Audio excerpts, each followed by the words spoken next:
Mbola faly miarabanao amin'ny anaran'i Jesosy Tompo aho anio Talata fa 9 ny volana Desambra 2022.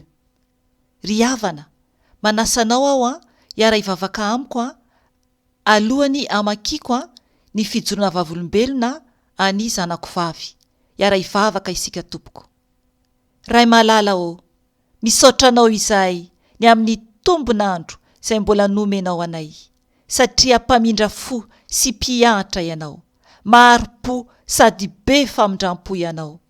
Jesosy Tompo, anandratra anao indray aho, anambara ny fahatsarana izay nataonao tamin'ny ankohonako. Jesosy aoka ianao hikasika ny olonao tsiraray avokoa, ampafantarinao, ampiambenanao, mba tsy hanaonao foana Jesosy, ka ho very izahay. Fanahy masinao, mangataka anao hiasa aminay tsiraray avy, ka ny nofo rehetra dia tsy hanana anjara amin'izao fotoana izao. Ka mitenena fanahy masinao fa miainao izahay vahoakanao.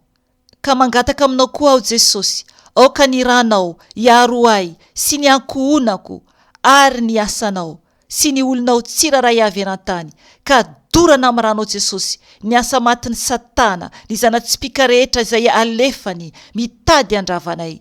Ka ny ranao Jesosy dia afy mandevona ka tsisy akasikanay izany, fa ianao Tompo no manda afonay. Misaotra Jesosy tera ho anao rery any. Aleluia. Amen. Ry havana, araka ny niteneniko tery am-piandohana dia amaky ny fijoroana Vavolombelona izay nosoratan'ny Zanakovavy aho. Ho an'izay mbola tsy mahalala dia izahako no mamaky izany amin'ny teny gasy, satria ny zanako dia tsy mahay miteny gasy firy satria metisy izy ireo.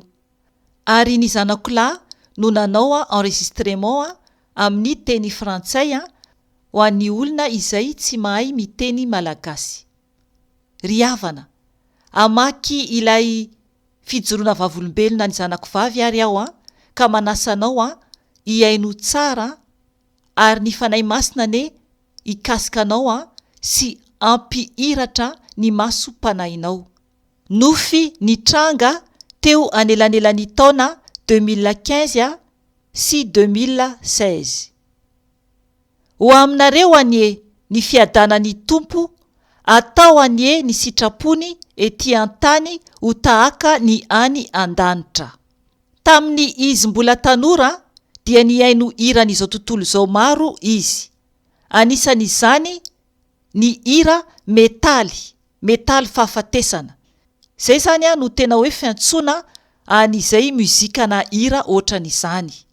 Ary nadikany, izany hoe ny telechargeny nataony tao anaty telefoniny ny hira toy izany. Izay ny namany anankiray no nampafantatra azy izany hira izany. Indray andro dia nanofy izy. Tonga Tamin'Ny Toerana Maizina izy, ary teo alohany nisy trano be ary maizina sy Mampatahotra. Izany hoe io trano be io zany ohatran'ireny chateau antitra amin'ny film Mampatahotra ireny zany izany hoe na ny lokony ara na ny poziny ara dia tena mampatahotra mihitsy. Eo amin'ny ilany ankavia ary koa eo amin'ny ilany ankavanan'ilay varavarana dia misy olona anankienina mbola velona fa milevona ao anatin'ny tany izy ireo, ary hatreo amin'ny tendany no milevona fa ny lohany ihany no mivoaka. Avy eo nisy formana olona, izany hoe pozina olona niseho tao ao arinany. Lehilahy miakanjo fotsy ary mamirapiratra toy ny masoandro, ary nanatona any zanako izy, ary napetrany teo an-tanan'ny zanako ny telefoniny. Dia notondroiny ilay lehilahy zany ilay album nisy ireo hira ireo izay tao anatin'ny telefonina ny zanako, ary hoy izy tamin'ny feo malefaka, fafao ito. Rehefa nifoha izy dia tsy tena nazava taminy ny zavatra izay vao hitany tao anaty nofy, fa ny tena azo ny antoka kosa dia ilay olona niresaka taminy dia i Jesosy. Tsy fantany hoe inona ary ilay toerana hitany io, fa ny eritreriny dia hoe ny elo, zany hoe afo be. Na izany aza dia ny fantany Zanakovavy tsara tamin'io dia ny hoe raha mbola manohy miaino ireo karazana hira ireo izy, dia ny hiafarany dia ho tahaka an'ireo olona ireo izay nalevina velona hatreo amin'ny tenda. Ry ranadahy sy rahavavy ao amin'ny Tompo, tandremo tsara izay enohinao. Ny mozika dia varavarana misokatra makany amin'ny fanahy.